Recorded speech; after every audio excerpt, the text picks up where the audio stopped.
सो reflexive प्रोनोमन, हाँ reflexive प्रोनोमन, थोड़ा सा साइज बड़ा करते हैं, ठीक है। रिफ्लेक्सिव प्रोनोमन दो कैटेगरी होती है, आकुजाटिव, दूसरा है डाटिव। डाटिव। अब देखिए यहाँ पे आपको समझना इश के साथ आएगा मिश, और यहाँ पे मियर, दो के साथ डिश, और ये डियर। एरजी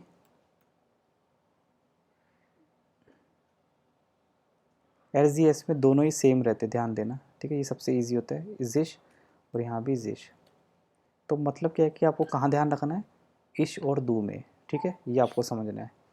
प्रॉब्लम यहीं पे क्रिएट होएगी, प्रॉब्लम इश और दू में क्रिएट होती है, इश की कहाँ मिश और कहाँ डी है। अब देखो जो रिफ्लेक्सिव प्रोनोमन है, और साथ में हम कर रहे हैं रिफ्लेक्सिव वर्ब की बात कर रहे हैं आज हम ना, रिफ्लेक्सिव वर्ब्स कुछ लिमिटेड होती हैं, सारी वर्ब्स नहीं होती, और उन वर्ब्स के आगे जिश लिखा होता है, ठीक है। रिफ्लेक्सिव वर्ब के आगे जिश लिखा होता है, जैसे हमने देखा जिश आंसियन मतलब कपड़े पहनना, जिश दूषण शावर लेना, जिश पुटसन क्लीन करना, बेसिकली टीथ की बात करते हैं हम, सेन। ध्यान से समझना, बहुत सिंपल कॉन्सेप्ट है ये, बट इसमें डिफ़िकल्टी डाउट्स बहुत होते हैं स्टूडेंट्स को। तो ये तीन हम वर्ब्स को अभी पिक करेंगे, ठीक है। तो जैसे मैंने बताया सारी वर्ब्स नहीं होती, कुछ लिमिटेड होती हैं। तो जिश आंसियन देखते हैं पहले, जैसे इश, सी ए, मिश, अलाइन। इसमें सब्जेक्ट क्या है आप बताएंगे मुझे, व्हाट इज सब्जेक्ट? इश इज द सब्जेक्ट। इश इज द सब्जेक्ट। ऑब्जेक्ट क्या है? मिश। नो, मिश इज रिफ्लेक्सिव। ऑब्जेक्ट है ही नहीं, दिस इज विदाउट ऑब्जेक्ट। तो जब ऑब्जेक्ट नहीं होगा तो इसका मतलब ये क्या है, आकुजाटिव केस, ठीक है। ये आ गया ना, ऊपर देख रहे हो आकुजाटिव रिफ्लेक्सिव। अब देखो इसमें डाटिव कैसे बनेगा, इश सी ए मियर जीन्स आन, सॉरी यहाँ आन भी आएगा, ये रिफ्लेक्सिव है, आन मैंने ये आन। अब देखो सेकंड सेंटेंस, देख रहे हो दोनों में डिफरेंस। सेकंड में सब्जेक्ट क्या है, इश इज द सब्जेक्ट। सब सब्जेक्ट, ऑब्जेक्ट जीन्स जीन्स इज जीन्स। सब्जेक्ट। तो because of object it becomes dative reflexive मियर। Is that clear? या genau। So this is the different, this is with आकुजाटिव ऑब्जेक्ट। ये पॉइंट आपको समझना, इतना समझ गए तो कॉन्सेप्ट क्लियर है। अब ऐसे डूशन के साथ देखो, एक बार सोच के बताओ, डूशन के साथ ऑब्जेक्ट यूज हो सकता है क्या? शावर ले रहे हो आप, हम ये बोलते हैं ना, आई एम टेकिंग शावर, इस डूशे मिश, बस। मिश।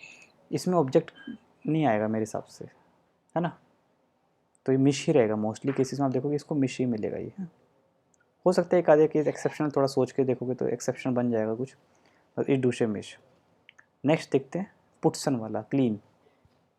जैसे मैंने बोला इश पुट्स मिश ये डन टाक, मतलब क्या हुआ, I clean my self every day, मैं अपने आप को क्लीन करता हूँ डेली। ऑब्जेक्ट क्या है इसमें? नथिंग। नथिंग। सब्जेक्ट इश, तो this is again same case, ठीक है, मिश वाला। या now can you now make it with dative object, dative प्रोनोमन मीन्स डाटिव रिफ्लेक्सिव। यहाँ पे हम मिश की जगह मियर यूज कर सकें, हु विल टेल?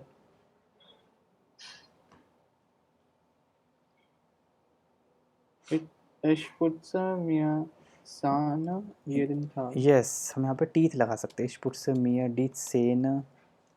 टीथ के अलावा कोई और भी लिख सकते हो आप, जो भी आपको पार्ट लिखना है। इशपुट से मियर डी सेन टेगलिश, हम टेगलिश लिख देते हैं, थोड़ा वो कैप चेंज कर देते हैं, डेली। तो यहाँ पे आपका ऑब्जेक्ट आ गया डी सेन, और उसकी वजह से ये डाटिव रिफ्लेक्सिव बन गया। This is called accusative and dative reflexive. Clear है?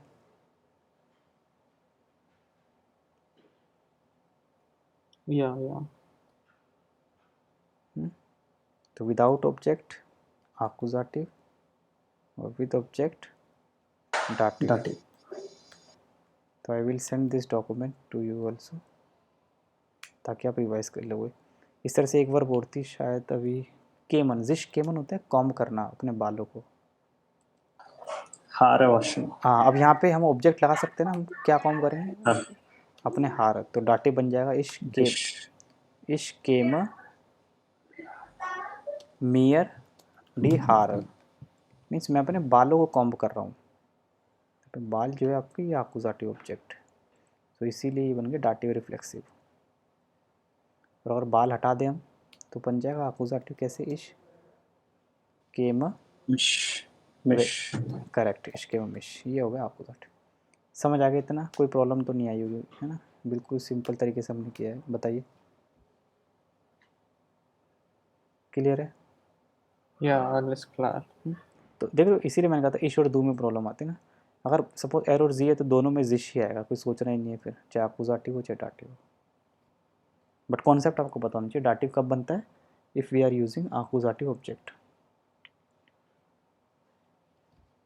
क्लियर?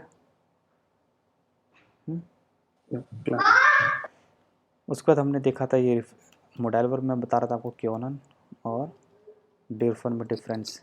डिफरेंट। डेरफन हम कब यूज़ करते हैं, फॉर परमिशन। परमिशन, परमिशन की जहाँ सेंस होती है, और क्योनन होता है आपकी एबिलिटी, कैपेसिटी। कैपेबिलिटी। जैसे कि कांस तू आउट ऑफ आर, आप किससे पूछ रहे हो, कांस तू आउट ऑफ आर, क्या तुम कार चला सकते हो? और एक क्वेश्चन आप बना रहे हो, द फिश आउट ऑफ आर। डार फिश आउट ऑफ फार्म, इसका मतलब क्या हुआ, दोनों में डिफरेंस है। मे आई ड्राइव कार, क्या परमिशन ले रहे हो आप यहाँ पे, दिस इज परमिशन, डार्फ।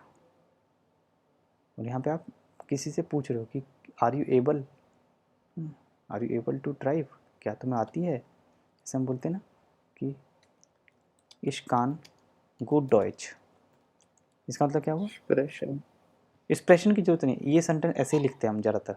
यहाँ पे लैंग्वेज की बात करते हैं तो डॉइच यहीं पे बस ख़त्म, एक्सप्रेशन लिखने की ज़रूरत नहीं है। मोस्टली आपको ऐसे ही मिलेगा सेंटेंस, ठीक है। हमेशा मोडाइल वर्ब में इन्फिनिटिव आए लास्ट में, ज़रूरी नहीं है, ठीक है, ये भी ध्यान रखना। इश कान गुड डॉइच, I can speak good German, understood है, स्पीक की है, आई कैन स्पीक गुड, तो यहाँ पे क्या है, दिस इज एबिलिटी, है ना, दिस इज एबिलिटी।